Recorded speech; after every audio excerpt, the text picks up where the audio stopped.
ബഹുമാനപ്പെട്ട അധ്യക്ഷൻ, അതോടൊപ്പം തന്നെ ഇന്നത്തെ ഈ ജീവകാരുണ്യ പ്രവർത്തനവും, അതോടൊപ്പം തന്നെ നമ്മുടെ വയലിൽ കരുണാകരൻ സാറിൻ്റെ ഇന്നത്തെ ഈ ജീവകാരുണ്യ പ്രവർത്തനത്തിൻ്റെ ഉദ്ഘാടനം നിർവഹിച്ച ബഹുമാനപ്പെട്ട മുൻ മന്ത്രിയും, അതോടൊപ്പം തന്നെ ഇപ്പോൾ നിലവിലെ MLA ബാബു സാർ, അതോടൊപ്പം തന്നെ ഈ ട്രസ്റ്റിൻ്റെ എല്ലാമായ ആളുകൾ എല്ലാവരും ഈ വേദിയിലുണ്ട്. അതോടൊപ്പം തന്നെ സഹോദരന്മാരെ പ്രിയപ്പെട്ടത്, എന്നെ സംബന്ധിച്ചിടത്തോളം എനിക്ക് പ്രസംഗിക്കാൻ അറിയില്ല. നിങ്ങളിങ്ങനെ കാണുമ്പോൾ വിചാരിക്കും വെള്ളിക്കെട്ട് നല്ലൊരു അടിപൊളി പ്രസംഗമായിരിക്കും എന്നുള്ള ആയിരിക്കും എന്നൊന്നും വിചാരിക്കും. കാരണം പ്രസംഗിക്കാൻ അറിയാത്തത് മറിച്ചൊന്നുമല്ല. എൻ്റെ വളരെ ചെറുപ്പത്തിൽ എൻ്റെ ഉപ്പ മരിച്ചു. അന്നത്തെ കാലത്ത് എൻ്റെ ഉമ്മ നേരം വെളുപ്പോഴും ചൂടി വിരിക്കും, നേരം വെളുത്തതിന് ശേഷം ഓല പടയും. വളരെ പ്രയാസപ്പെട്ടുകൊണ്ടാണ് ഞങ്ങൾ ജീവിച്ചു പോകുന്നത്.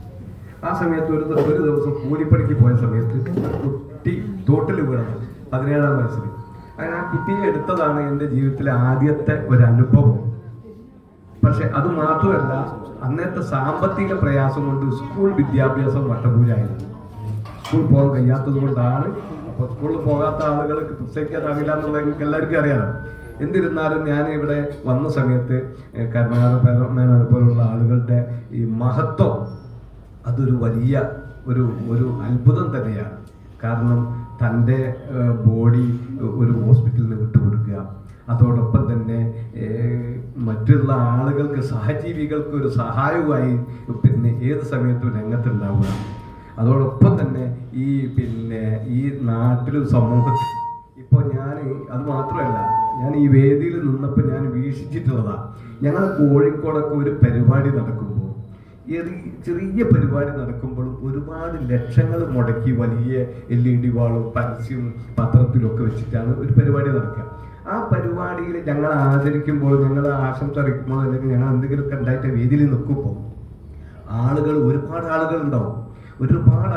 പക്ഷേ ഈ ആളുകൾ മുഴുവനും മൊബൈലിൽ, ഞങ്ങൾ പ്രസംഗിക്കാനാണെങ്കിലും ഉദ്ഘാടകനാണെങ്കിലും മറ്റുള്ള ആളുകൾ ഇങ്ങനെ സംസാരിക്കുമ്പോൾ ഈ കൂടി നിൽക്കുന്ന ആളുകൾ മൊബൈലിൽ ഇങ്ങനെ തോണ്ടി കളിക്കാന്നല്ലാണ്ട് പ്രസംഗമൊക്കെ വളരെ ദുർലഭ ആളുകളാക്കി കളിക്കുക.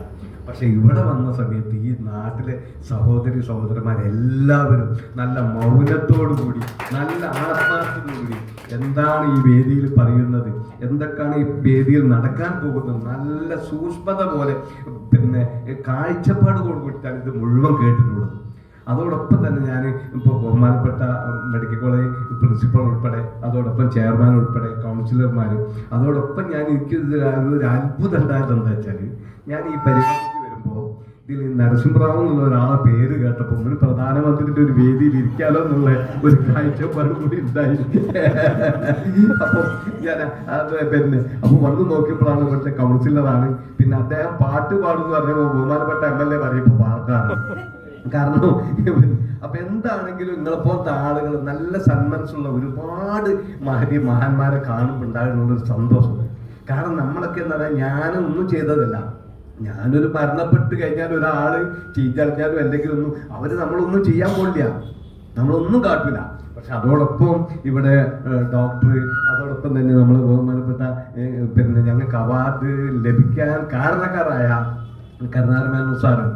കാരണം അദ്ദേഹമൊക്കെ പിന്നെ നാട്ടിലും സമൂഹത്തിനും ഒരുപാട് നല്ല കാര്യങ്ങൾ ചെയ്തതാണ്.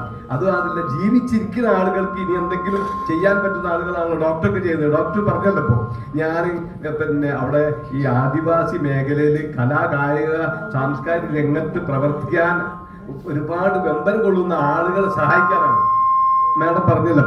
പക്ഷെ നമ്മളതല്ല, മരണപ്പെട്ടു പോയി, നമ്മളാരും ഒന്നും ചെയ്യാത്തൊരു മേഖലയിൽ നമ്മളത് ചെയ്യണമെന്നല്ലാണ്ട് ജീവിതത്തിലേക്ക് തിരിച്ചു കൊണ്ടുവരാൻ ഒരുപാട് ആളുകൾ രംഗത്തുണ്ടാകുമ്പോൾ അവരെ നമ്മൾ മുക്തകണ്ഠം അഭിനന്ദിക്കാൻ തന്നെ വേണം. എന്തായാലും ഇന്നത്തെ ഈ പരിപാടിയിൽ എന്നെ സംബന്ധിച്ചിടത്തോളം ഈ എളിയവനെ ആദരിക്കാൻ സന്മനസ് കാണിക്കുകയും, അതോടൊപ്പം തന്നെ ഇതിന്റെ സംഘാടകർ എനിക്ക് വാട്സപ്പിൽ 2-3 ദിവസം മുമ്പേ ഒരു ലെറ്റർ അയച്ചപ്പോൾ ഞാൻ ഈ ലെറ്റർ ആയിട്ട് ഞങ്ങളുടെ വീടിന്റെ തൊട്ടടുത്തുള്ള ഒരു ജബ്ബാർ മാഷ് വീട്ടിലേക്ക് ഓടിക്കുകയാണ്. സാറ് ഇതൊന്ന് വായിച്ച് എഴുതി എന്താന്നുള്ളത് എനിക്കറിയില്ല. അപ്പോൾ സാറാണ് അത് ഇംഗ്ലീഷിലുള്ള കാര്യങ്ങൾ എനിക്ക് വായിച്ച് മനസ്സിലാക്കി തന്നത്. കാരണം എനിക്കറിയില്ല, ഞാൻ ഇപ്പൊ വലിയതൊന്നും പറഞ്ഞിട്ട് നിങ്ങളോടൊന്നും ഇപ്പൊ വലിയ കാര്യത്തിൽ പറഞ്ഞിട്ട് കാര്യമില്ലല്ലോ. പക്ഷെ എന്താണെങ്കിലും ഇതുപോലത്തെ നല്ല മഹത്തരമുള്ള ഒരു പരിപാടിയിൽ പങ്കെടുക്കാനും അതോടൊപ്പം തന്നെ ഈ എളിയവരെ ആദരിക്കാനും സന്മനസ് കാണിച്ച ഇതിന്റെ സംഘാടകരെ മൊത്തം കണ്ടം അഭിനന്ദിച്ചുകൊണ്ട് നിർത്തുന്നു. നിങ്ങൾക്ക് എല്ലാവർക്കും നന്ദി. ജയ് ഹിന്ദ്. ആളുകൾ അപ്പൊ അന്നേരം അദ്ദേഹം പാടി, ഒരുപാട് ആളുകൾ അദ്ദേഹത്തിന് പ്രശംസ നൽകി.